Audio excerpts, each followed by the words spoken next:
Hello, everyone, and welcome to Soul Standing. My name is Beth, and I am here today with a reading update for HallowTween, buddy reads, all sorts of things. I have actually completed four, I want to say, four things over the last 2 days. And that is mainly because we've been stuck in the house.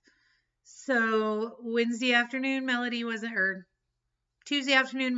feeling well, stayed home Wednesday, thought we were doing better, got to school Tuesday morning, we're not doing better, got sent home in the middle of the day. Turns out she had COVID again.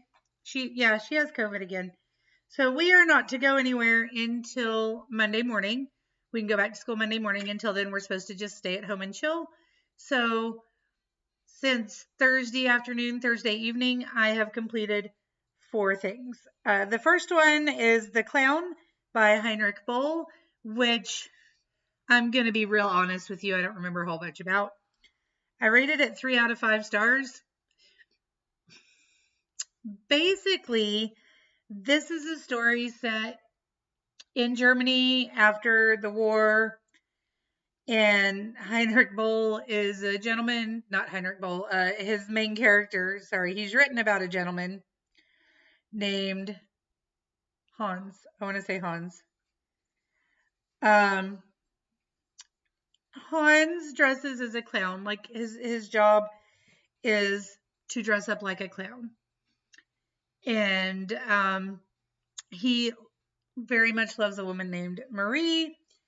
And Marie gets fed up with him and leaves him because he refuses to marry her within a Catholic church. And so this whole novel, I'm not even sure which you would call it. It's all all about him he collapses because Marie leaves him, and so the whole thing is him contemplating life's choices and his family and Marie and the church, and I cannot tell you how much I really did not care. However, while it was first published in, I want to say, the early 90s, it was also first published in German. And so part of that, me not caring, is probably because of the way the German translates. I don't know. I've enjoyed some other things that were originally written in German and translated, so that's probably not it. Maybe I just didn't care. Anyway, like I said, I gave it a soft 3 out of 5.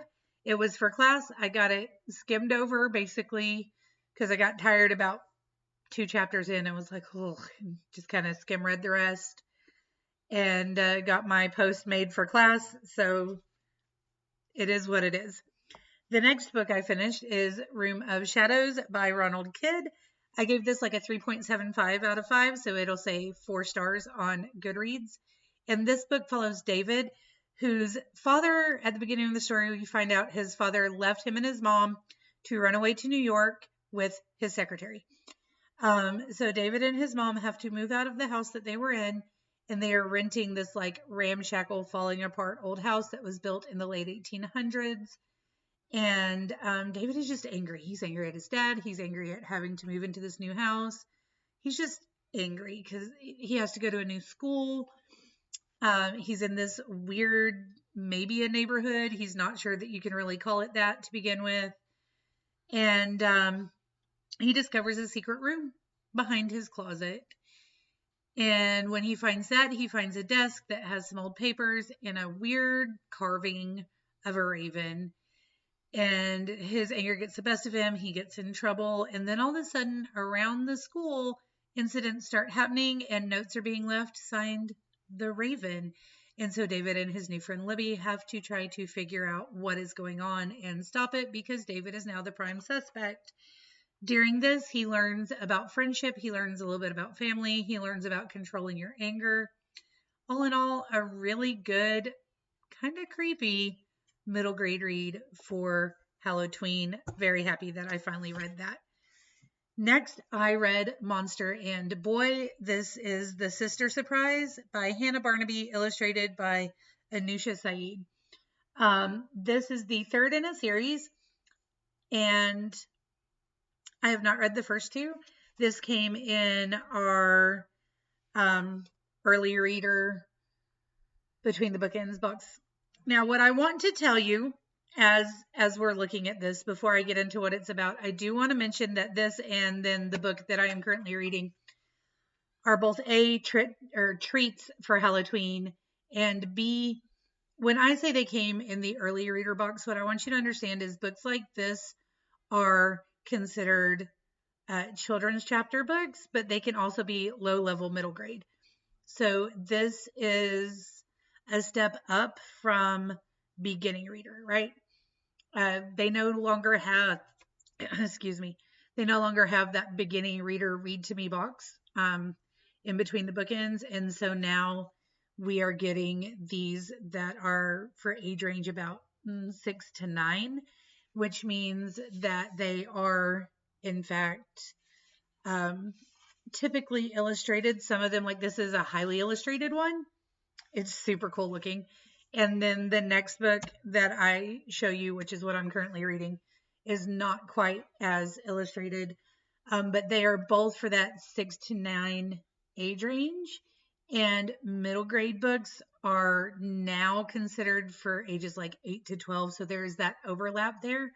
Although middle grade books are for like 7 to 14 because there's an upper and a lower range, but we won't get into that. You know it's my thing. I'll just stop. This book I think would definitely be for like it's a great read aloud to like 5, 6, 7 year olds, and then I think like 7, 8 year olds would do great with reading it. So definitely lower middle grade, upper chapter book or upper children's readers. But this follows this little boy right here and his monster. Now, his monster we apparently met in the first book, and he is the monster that lives under the bed. And this is the little boy whose bed he lives under, and they have become best friends. And this is the little boy's little sister. And at the beginning of the book, the little boy is telling Monster that his mom told him that he's getting another baby sister. Mommy is pregnant again. And so they're like upset and they go on an adventure, and little sister kind of sneaks and tags along. And we actually get to go to Monster World and meet Monster's family. It's really super cute. There's a bunch of monsters, but it is definitely a treat, not a trick. If you're looking for something absolutely adorable to read with some tinies in your life, I think that this would be great. I would love to get the first couple of books in the series and put them in my classroom as read alouds to my students.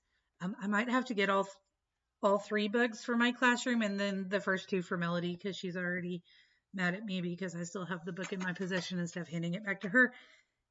But I digress. Oh, I almost forgot to tell you that I finished those 2 in physical form, but I also finished the audiobook of The Book of Life by Deborah Harkness. This was a read along with Fiona from Reads and Eats. Fiona, my sister from another mister, and I have been reading that series together. I had never read A Discovery of Witches, and she was rereading it. So when she went to reread it, she asked me if I wanted to do a buddy read. And so she and I have buddy read all 3 of the original trilogy books. And she finished way more quickly than I did because I don't get the reading time that I had been getting previously due to schedule changes and things. So we are going to kind of get caught up on our other reading, and I've got research and stuff to do as well. And then here in a couple of weeks, we are going to read book 4, or maybe it's book 3.5. I'm not sure.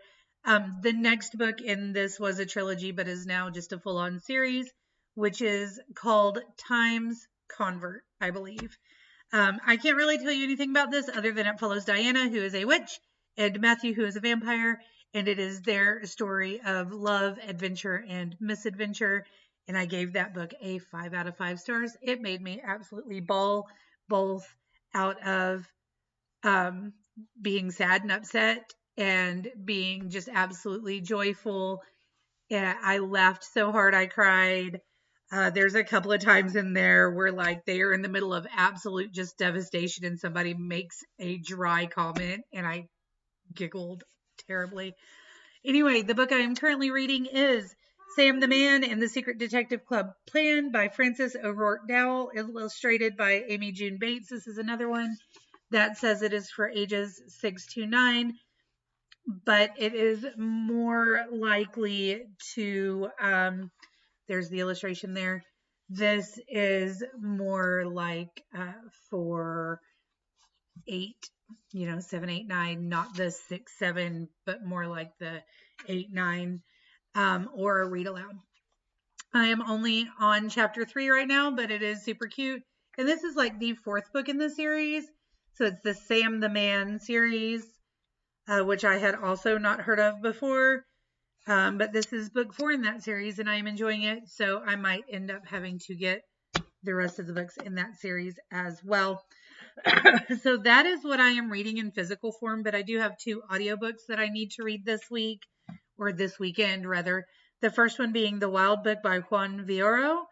I am reading this also for HallowTween, but happily enough, it is the book that I am pairing with Gabriel Garcia Marquez's A Very Old Man with Very Large Wings, or something like that, as a final essay project in my modern literature course to discuss how